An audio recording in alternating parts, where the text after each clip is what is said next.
Praise the Lord. இந்த நேரத்திலே இயேசுவின் நாமத்தினாலே நான் உங்களை வாழ்த்துகிறேன். இன்றைக்கு நாங்கள் பார்க்க போகிற வசனம் 1 சாமுவேல் 30ஆம் அதிகாரம் 8ஆம் வசனத்தில் சொல்லப்பட்டிருக்கிறது. நீ சகலத்தையும் திருப்பிக் கொள்ளுவாய். இன்றைக்கு சகல காரியங்கள் இழந்து போய் துக்கத்தோட நீங்க இருக்கிறீங்கன்னு சொன்னா ஏசப்பா உங்களை பார்த்து இந்த வார்த்தையை சொல்லுகிறார்.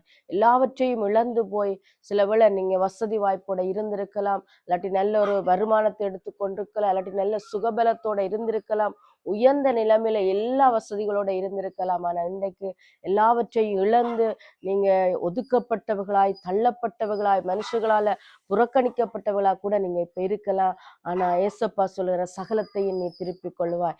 ஏனென்றா வேதத்துல ஒரு மனுஷன், அவன் தேவனிடத்துல பக்தியா இருந்த மனுஷன், அவன் தன்னுடைய மனைவி, தன்னுடைய பிள்ளைகள், தன்னுடைய சொத்துக்கள், தன்னுடைய ஆடு மாடுகள், தன்னுடைய ஜனங்கள் எல்லாவற்றையும் இழந்த நிலையில தனிமையா எந்த இடத்துல நின்றான். அவனை நேசித்தவனோடு கூட இருந்தவங்க கூடி அவனை கல்லறிந்து கொள்ள வேணும் என்று சொல்லி அவனுக்கு விரோதமா செய்யப்பட்டாங்க. ஆனாலும் கூட அவன் தேவனை நோக்கி பார்த்தான். அவனுடைய நெருக்கம் அதிகமா இருந்தது.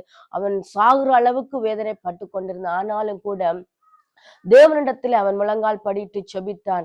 அவர் தான் தாவீது. அவர் சொல்லுகிறார், ஆண்டவருடைய சமூகத்துல போய் ஜெபம் பண்ணி நான் என்ன செய்ய வேணும் என்று கேட்கும் பொழுது அவர் சொல்லுவார், நீ போய் நீ இழந்து போனது எல்லாம் நீ திரும்ப பிடித்து கொள்ளுவாய். திரும்ப நீங்க இழந்து போன மனைவி, உன்னுடைய ஆடு மாடுகள், உன்னுடைய சொத்துக்கள், உன்னுடைய ஜனங்கள், அவர் ராஜாவா இருந்தார். அப்ப எல்லாத்தையும் இழந்து போனதை நீ பெற்றுக்கொள்ளுவாய், நீ போ என்று சொல்லி ஆண்டவர் ஆசீர்வாதத்தை அனுப்பும் பொழுது தேவனுடைய சத்தத்தை கேட்டு கீழ்ப்படிஞ்சு போனார். அவர் போய் அந்த தான் எதெல்லாம் இழந்து போனாரோ தேவனை கீழ்ப்படிஞ்சபடியால் அவ்வளத்தையும் திரும்ப மறுபடி இழந்ததை எல்லாம் பெற்றுக்கொள்ளத்தக்கதாய் தேவன் ஆசீர்வாதத்தை. இன்றைக்கும் நீங்க தேவனுடைய சத்தத்தை கேட்டு தேவனுடைய சமூகத்துல முழங்கால் படிட்டு நீங்க ஜெபம் பண்ணி எசப்பாட்ட கேட்கும் பொழுது நீங்க எதெல்லாம் இழந்திருக்கிறீங்களோ அத்தனையும் கர்த்தர் திரும்ப உங்களை தந்து ஆசீர்வதித்து உங்கள் தலைகளை நிமிர செய்வார், உங்களை சந்தோஷமாய் மாற்றுவார்.